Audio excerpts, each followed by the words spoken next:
Kicking us off for the 2025 Olo Partner Summit, we have Bhavin from GRUBBRR. Great to have you in Chicago. Glad to be here. Beautiful. We can jump right in. Sure. Thinking about the GRUBBRR kiosks and kind of the human element or the human impacts in terms of the operations of a restaurant. So how are you seeing restaurants reallocate staff when kiosks are handling the ordering? What are some of the new value-add roles that are being created by way of kiosks? Sure, that's a great question. We always get that, is kiosk replacing labor? And the answer is no. So we have enough installs out there now where we have seen it's always a reallocation of labor. We call it elevating the cashier experience. So repurpose them to drive-through. You can repurpose them to do online orders.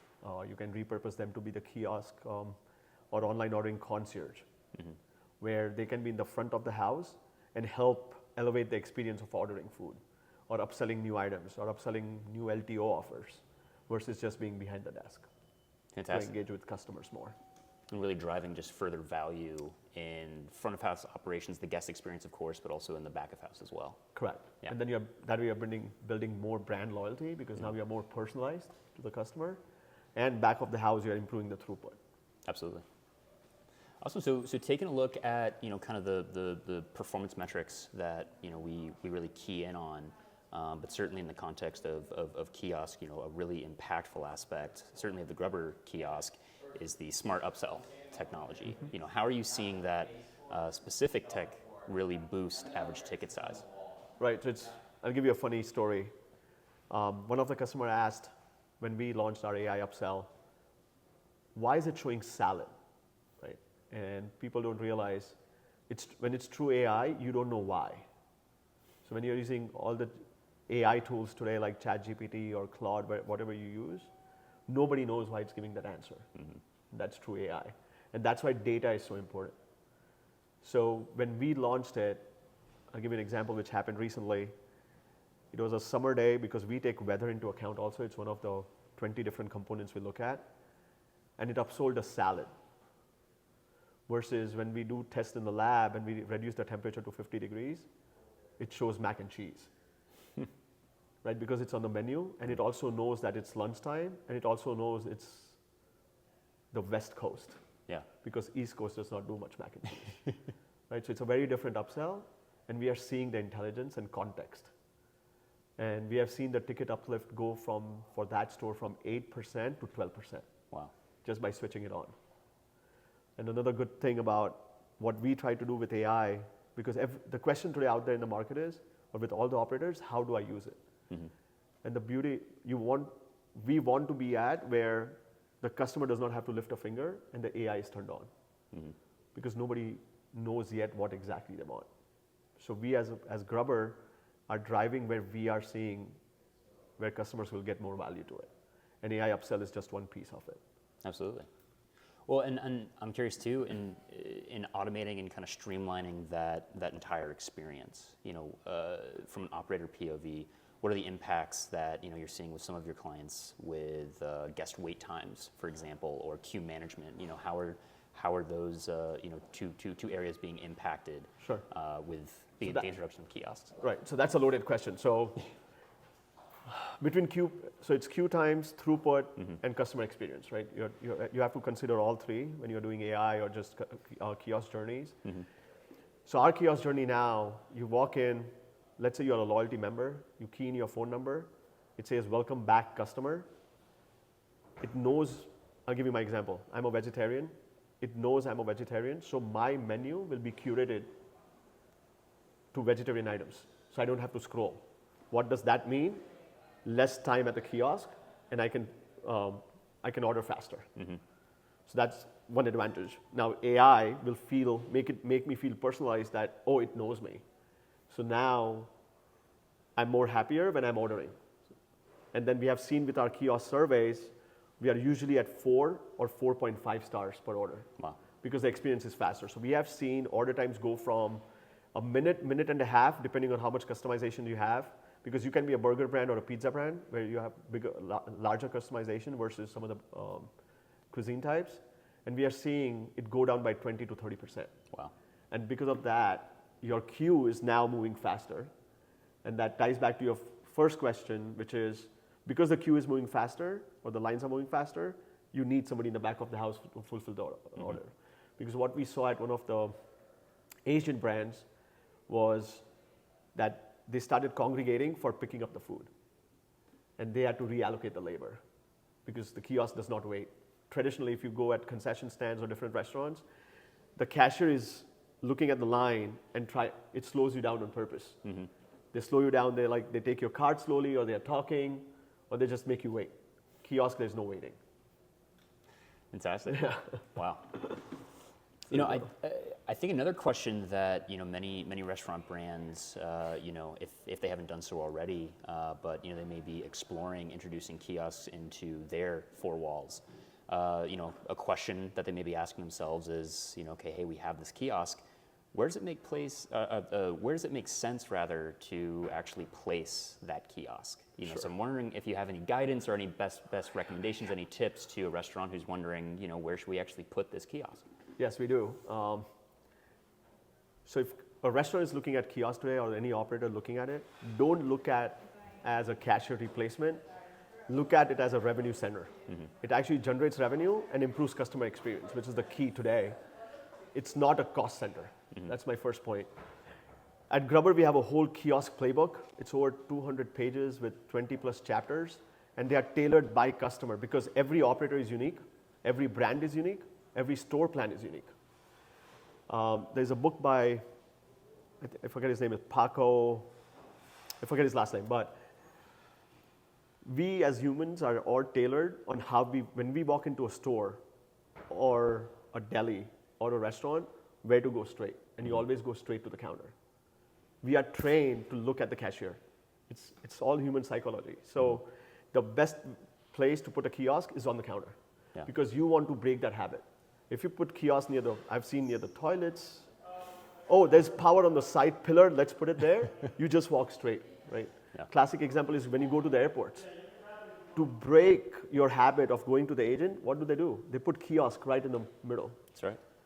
Or McDonald's is a great example too, where when you walk to the cashier, you don't see a human, and you walk through a bank of kiosks. So there are multiple ways to do it, but because the restaurants already built, to retrofit it, it's easier to have it on the counter and break the human behavior. Very interesting. And there's a pro tip on the kiosk placement: place it at 45-degree angle, because the customer feels it's personalized, and now you'll get your double upsell of double milkshake, which you wouldn't otherwise. And we have seen that. And that's why your ticket size is higher, because there's no judgment factor. Wow. If I'm hungry and I'm just in a bad mood or a good mood, I walk up, I might get a double patty. Yes, I want the milkshake, and yes, I want large fries with cheese on it. Right? Nobody's judging me now. Gosh, wow, so, that's incredible. There's a whole science to it. Yeah, absolutely. Wow. Yes. Well, of course, GRUBBRR, been a long time Olo partner, been integrated with the Olo platform for a very long time. Of course, a main theme for our partner summit this year is data, and the power of data. Yes. So I was wondering if you could speak a little bit to, how your integration into the Olo platform enables your customers to utilize, the guest data that they're capturing on these kiosk orders. Sure. So I heard this line somewhere, so I'll not take the credit for it. But data is the new oil, right? Whoever has depth of data, personalized or non-personalized, is going to win the game, right? Because AI is just hungry for data. That's why you are seeing all these data centers open, but it's all storing data. So with GRUBBRR Olo integration, if we can build a two-way, I call it the two-way data highway. Right now it's one way, where GRUBBRR is sending all the orders back to Olo, and Olo is sending it to the point of sale. Olo is also doing online ordering. Olo is also doing loyalty integration. So we have the data today. So if you make this a two-way data highway, where we can consume your data and you consume ours, imagine now going back to the vision and this vision can be a near reality now, it's not far away. When you walk up to the kiosk, you can be the Monday burrito guy who ordered from the app, and Tuesday you are at the store, or it's your hybrid day and now you're in the office, and you come to the restaurant. I know you had burrito yesterday. So my upsell will be completely different. Yeah. And today it's impossible because it's all siloed. Online ordering data resides with online ordering, app data resides within the app, and payments is somewhere else, and kiosk data and POS data is separate, right? And because of this, you can never get a single unique view of a customer, even though we all have it. It's the same data, it's the same store, I'm going to the same restaurant, but it's still, it's painful. Yeah. And that's where the Olo partnership, I think we see it way beyond kiosks, is this data point, where we can enable true hyper-personal kiosk experience for the customer. And end of the day, customer wins and operator wins. Yeah. Yeah. Well, and I think when we see, there's no shortage, right, of rich, robust, valuable data. To your point, siloed, right? Correct. And to be able to kind of draw those lines between them, so that we can provide back to the operator, and really a responsibility or a role of ours in the industry is to empower our operators to leverage the data that they have at their hands. Yes, they just may not be able to piece them together. Correct, and we all win. Yeah. Right. End of the day, the customer wins and we win, because you have a sticky customer and a sticky franchisee, which is our customer. Yeah. So end of the day, we all win. Absolutely. Yeah. A nice segue. You had mentioned AI, and certainly on theme for really deriving insights or impactful actions from this data. Looking out into the future, what's next for Grubber? How are you intending to make your kiosks even more intelligent, or your platform more intelligent? I'm trying not to be very technical, but I'll still use the word. So I would say we are in alpha stage, where we are creating something called as an agentic kiosk. I would call it the smart appliance, right? Agentic, I'm pretty sure you're hearing the word agent everywhere, and people just associate that to an agent of customer support or just doing mundane stuff, but it's not, right? Agent is true autonomous thinking being. The ability to take an action. Yeah. Right? So we are on our journey, and that's why data is oil. We need that data for us to give kiosks to give you right information and drive you in the right path. So I would now switch to, we are calling it the smart appliance, where think about your Alexa, think about Siri, think any OpenAI, Claude, Gemini, Grok. They're all ready appliances. You log in, it's there for you. You don't have to set it up. You don't have to scroll. Yeah. So we are trying to bring that. So now we as consumers are used to that. That's one aspect of it. The second aspect is, when you log into any of the social channels like Instagram, TikTok, Facebook, or Amazon for shopping, e-commerce, every consumer feels it knows you. It shows you the content you want to see. We all have a theory that it listens to us, right? So it's always, I'm talking about shoes, and next thing I see is shoes. Sure. So it's already there, and but when you walk into the restaurant, I have to wait in a line. Or when I'm going to a concession stand at a stadium, I have to wait in a line. So it's such a big disconnect. Yeah.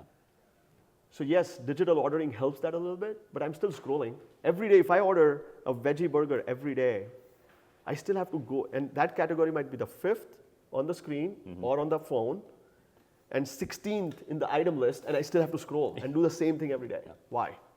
So we are on a journey now, hopefully by Q1 of next year, we should be there, where it's a true agentic kiosk, and we are trying to figure out biometric, loyalty-based. It knows who you are. We don't want to show you a scroll, so it will be completely curated to it will be your kiosk when you log in. Yeah. Right, so it is your data points, your allergies. I know you had a workout. Like, we have been thinking about connecting to Apple with its new update, has APIs where I know you worked out this morning, and I will offer you a protein shake because I know that's your habit. Yeah. So then if I'm, smoothie store, I might offer you something else versus a strawberry juice, Yeah. or a strawberry milkshake. So that's where we are at. So interesting in thinking about the data that lives outside of the four walls of a restaurant. Right. And how again we speak all the time about how valuable it is when you look at a restaurant tech stack and all the different touch points, all the different aspects of that, and again the rich data across those layers, but piecing in data outside or external, so to speak, data, but it's still very much connected to the persona of that guest or the characteristic of that guest. incredibly impactful for restaurants to be able to unlock that as well. Yes, and we are sitting on the gold mine, as I Yeah. call it. That everything is there. Nobody's mining the gold. Yeah. Right? Because the tools are not connected, or they wouldn't share the tools. Sure. Right. So it's an easy problem to solve. If the industry comes together, I think end of the day we all win. Absolutely. From my early point. Well, goes without saying, very, very exciting times. Yes, yes, it's going to. I think next 2 years we'll see a lot of things change. Yeah. It's like what happened to when eBay came in, when Amazon came in, when internet came in. I think we are going to see that shift in the restaurant Fundamental industry. shift. Fundamental Yeah. shift. Yeah. And as consumers, we have shifted. Yeah. How many of us can operate without a ChatGPT now? Yeah. That's right. Well, Bhavin, again, thank you tremendously. you. I'll leave you with one last question. Sure. You know, it is the Olo Partner Summit after all. Yes. You know, would love to kind of get your perspective on, you know, what it means to restaurants to be able to provide a flexible, open ecosystem. What does that mean to restaurants today? So having an open ecosystem is table stakes. Mm-hmm. It shouldn't be a question to be asked to your vendor. It should be table stakes where if I'm going to shop somewhere, I'm not expected to buy everything from one store, right? Everything has changed. Mm-hmm. So it is table stakes, and you cannot be garden walled into saying one vendor is controlling everything, right? Because there are specializations, there are nuances, and everything is moving so fast. Today it's agentic AI, tomorrow it might be something else. Mm-hmm. And if you are garden walled into this, then you are carrying, in 2 years or a year, you'll be carrying tech debt, as we call it. Yeah. Because let's say I want to add AI upsell today. And now your vendor, if you have bought all your tools from them, and if AI is not in the roadmap, Yeah. now you're stuck with it. But if Olo or GRUBBRR or some other vendor had it, they can't upgrade, then what's the point? Mm-hmm. That's why it's table stakes where restaurants should have the freedom and ability to upgrade or change with the changing times. And they should not be held hostage. Absolutely. Not anymore. Could not have said it better myself. No. Awesome. Well, Bhavin, again, No. thank you tremendously. No, and thank you. We are so thrilled to have you at the Partner Summit this year. Okay, I appreciate and it. thank you again for spending some time Thank with you. us.